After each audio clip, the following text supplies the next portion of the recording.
Hello guys, nizere ko mumeze neza. Abantu batameze neza nkunda kubabwira ngo mukomere mu ijuru hari Imana. Hari abantu rero banyandikiye ari benshi cyane, nkunda yuko munsaba ibintu mwabihuriraho muri benshi, nkaba nakora ikiganiro. Nababwiye ko icyo nzaba nzi ntabwo nzicara cyangwa se ngo ntuze ntarakibabwira, kugira ngo mugoboke ubuzima bwanyu, kugira ngo mugoboke imibiri yanyu. Rimwe na rimwe satani yigirizaho nkana, ariko dushima Imana yo irema imiti yo kutugoboka mu gihe gikomeye, mu gihe twahuye n'uburwayi.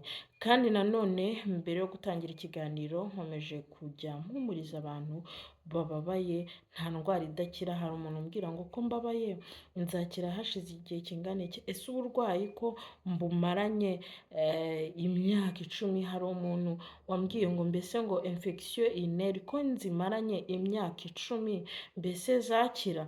Ariko ndagira ngo nkubwire, naramubwiye ni none se Yesu ajya kukiza wa muntu wari ufite ubumuga amaze imyaka 38 ari ku kidendezi, byasabye igihe kingana iki? Si ijambo ngo ikorera uburiri bwawe utahe.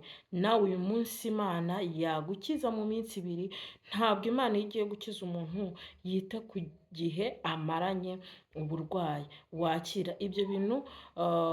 Narabibonye mbona feedback ko yambwiye ngo infection urinary zarakize kandi yarazimaranye imyaka 10.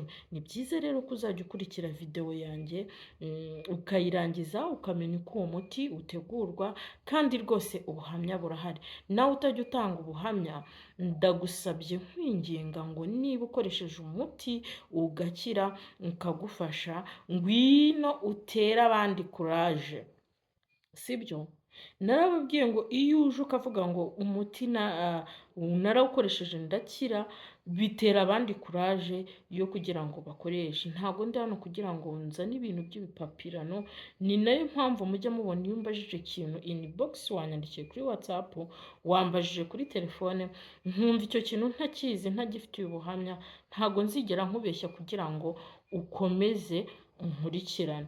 Ahubwo ibyaba byiza ndakubwira ngo reka nanjye mbona andi makuru, nta kundi kuyabona uretse uwo muti nzazana hano kuri kamera, ari uko nabanjije kuwukoresha cyangwa se nkawurangira umuntu uri hafi yanjye, noneho nkamukurikirana, nkaba namubaza ngo mbese umuti umeze ute, hari ingaruka waguteye, mbese wawukoresheje igihe kingana iki? Uretse ko igihe biterwa n'umubiri w'umuntu. Hari umuntu ukira mbere agakira mu minsi 3, hari n'ukira hashize ukwezi. Ni byiza rero guhozaho hanyuma ugakira, kuko imiti iyi miti itanga ishobora gutinda ariko iba ari nziza. Rero ndagusabye ujye ukurikira video yanjye, nkwibutsa gukanda subscribe nimba utarabikora. Ngaho bikore basi, urakoze wowe ubikoze. Hanyuma wowe wabikoze jya ubikora inshuro imwe irahagije, hanyuma usigara ukora like na comment. Ntukave kuri video utalikinze, kandi muba mwabikunze, ahubwo naje kumenya yuko mubyibagirwa. Ngaho ndakwibukije kora like, ushyire muri comment ibyo wifuza cyangwa se ibyo udasobanukiwe, tuzaganireho ubutaha. Ukore share, uzajya uhereza abandi uyu muti, kabone nubwo utavuga. Hari igihe asoma kuri title akareba ngo umuti wenda uvura inkabya nk'uko tugiye kwivura, agahita yaba ayifite ariko atarabikubwiye, akaba yafungura iyo link nawe bikamufasha. Ndakwinginze rero ujye umfasha muri ubwo buryo, urakoze cyane. Umuti rero w'inkabya, ubundi si inkabya, ubundi ni ikintu tubyimba tuza, gashobora kuza ku gahanga, gashobora kuza hano mu bujana, aho ikiganza gihurira n'ukuboko ugasanga karabyimbye gutya, hajemo akantu kameze nk'agaturugunyu. Gashobora kuza ku mano, gashobora kuza mu rutirigongo, gashobora kuza ahariho hose. Rero iyi nkabya iyo haje utubyimba, mbere yo kujya kwivuza ngo bakubage, banza wikoreshereze ino miti nkubwiye. Nubona koko byanze, uretse ko 90% bitazanga, nubona byanze uzaba ari bwo ugenda bakubage. Ariko nubikoresha nk'uko mbikubwiye, ntabwo uzirirwa ubagwa. Hari amoko 3 y'utu tubyimba tw'inkabya. inkabya cyangwa inkabyi sinzi uko iwanyu mubyita, rwose nkunda kubabwira ngo ntitugapfe amazina. Noneho rero izi nkabya hari inkabya iba irimo amazi, ugasanga nyine ahantu iri hari kiroroshye nk'ikintu wanagira gutyo ukumva nyine ni amazi. Hari n'inkabya iza ari ikintu cy'icyuka, kuri ushobora gukanda igipirizo ukumva ni ikintu kimeze gutyo. Noneho hakaba n'inkabya ikomera ikamera nk'urutare cyangwa se ikaba nk'igufa, irababaza. Ugasanga wenda ahantu wigeze gukomereka cyangwa wigeze kuvunika, inkabya yahise iziramo, birababaza. N'inkabya ahantu iri uba wumva ukuboko gushyushye, uba wumva ukuboko kuremereye, ariko mumbabarire, ariko nukoresha ino miti nta kabuza inkabya izakira. N'ikindi rero ngomba kukubwira, buriya mu buzima ujye ukunda kunywa amazi. Byagaragaye ko abantu batihagarika ku buryo bwiza cyangwa se inshuro zizewe bajya bahura n'ubu burwayi bw'inkabya. Inkabya cyangwa se inkabyi ishobora no kuva ku ndwara ziri karande hereditere, ugasanga niba sogokuru yararwaye inkabya nawe ushobora kuyirwara. Nibyo rero ugomba kwitaho ukamenya ngo inkabya yanjye imeze ite. Yaba ari hereditere, kuyikiza nabyo biroroshye, erega nta kintu kidakira, cyane ko ibintu by'ibimera Imana yabihaye imbaraga itangaje, nkunda kubivuga. Nuko rero banza wikurikirane umenye ngo inkabya mfite irimo amazi, inkabya mfite irimo umwuka, inkabya mfite irakomeye. Izo zose ngiye kukubwira umuti ushobora kwifashisha kandi ukagukiza mu gihe gito. Uti ni uwuhe? Ntabwo nawuzanye kuri kamera, sibyo?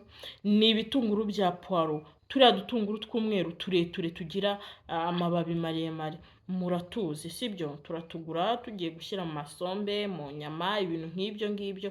Turiya dutunguru tw'umweru ntabwo ari ibya salade, turiya duto tureture tw'umweru, sibyo? Uratubona aho ngaho ku ifoto utarafungura ino videwo. Turiya dutunguru rero uradufata ukadukata, waturonze neza, waciye ya mizi, waturonze. Imizi niyo nakubwiye guca, ntabwo nakubwiye guca igitunguru. Ni imizi wakase, uraturonze, amababi ashaje uyakuyeho, mbese yahinduye ibara. Ariko akiri icyatsi, ari green, urayihorera. Noneho ukabikatagura byinshi bikuzura ikirahure.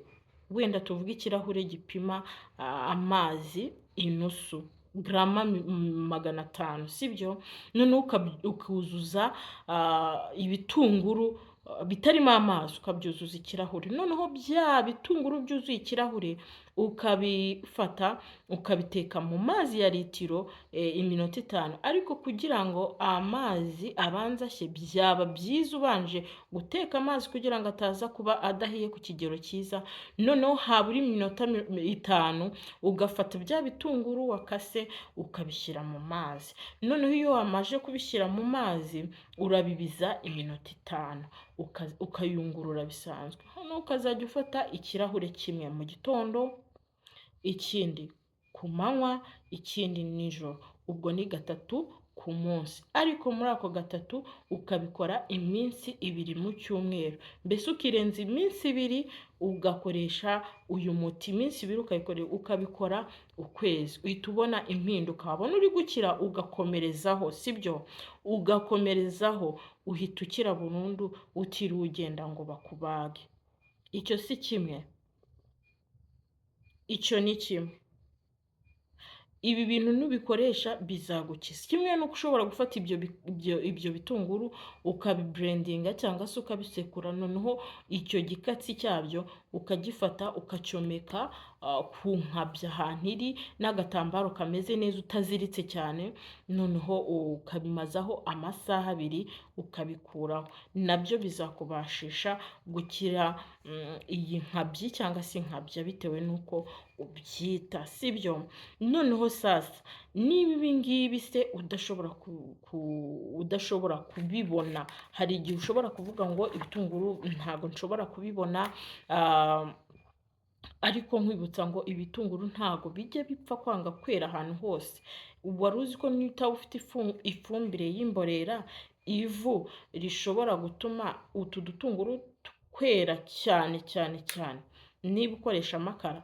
Ni byiza rero ko mu karima k'igikoni, nababwiye ko mutazaza mumbwira ngo nta parcelle, n'umufuka duhahiramo n'umufuka w'umuceri uba washizemo. Ku bantu bagura imifuka, ndagira ngo ngutangarize ngo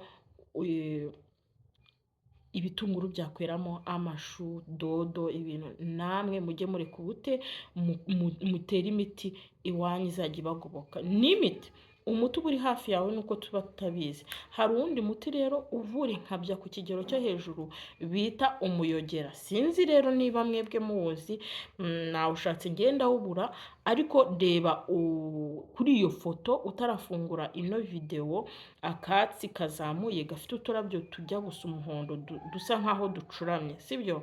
Muri kutubona rero, turiya nitwa abana bajyaga bita ngo ni isake. Byabaga bifite akantu kameze nk'ibaba, ukagira ngo nyine ni ibaba ry'isake, sibyo? Niko bakita umuyogera. Turiya rero, uriya muyogera urawufata ukawusekura, wamara kusekura ugakamura ako gatobe kavuyemo ukakanywa, kaba ari intama imwe. Noneho ibyo bikatsi bindi ukaza kubyomeka ku nkabya. Noneho iyo urangije ubikora icyumweru kimwe, uba ubonye impinduka. Niba inkabya yawe izakira cyangwa inkabyi, uhita ubibona. Ariko ni ubwo mbwiye abantu bari mu cyaro, ariko bo mu mujyi, puwaro ni umuti wizewe ku nkabyi. Gute umuntu abara amavi cyangwa akabyimba, nabyo birakora. Umuntu ubyimba amavi, umuntu ubyimba mu ngingo, ibi bitunguru bya puwaro ndabigukundishije kunywa umutobe wabyo, nta munyu ujyamo. Twongere twibukiranye ko nta munyu ujyamo. Utazabiteka ugashyiramo umunyu, ntawe. Ukanywa uyu mutobe wirengeje iminsi 2, ukabikora 3 ku munsi. Mbese nyine ukabikora mu gitondo, saa sita na nijoro, ugasimbuka iminsi 2 ukongera mu gitondo, saa sita na nijoro, sibyo? Ubwo nagomba ndi kubabwira imitima. Icyo ngusaba rero, mujya mubyibagirwa, ariko mfasha aka kanya ngo nkwibutse ko ari munsi y'iyo video ahantu handitse subscribe, wakwihanganya ukakanda.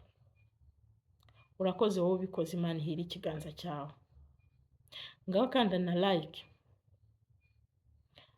Urakoze cyane. No kuri share, ujye ubihereza abantu kuri status, ku magroup ubamo, kugira ngo uko nkuvuye nawe uvure abandi biciye kuri link yanjye, sibyo? Muri comment andika niba hari inama ushaka kungira, njye ntago nanga gukosorwa.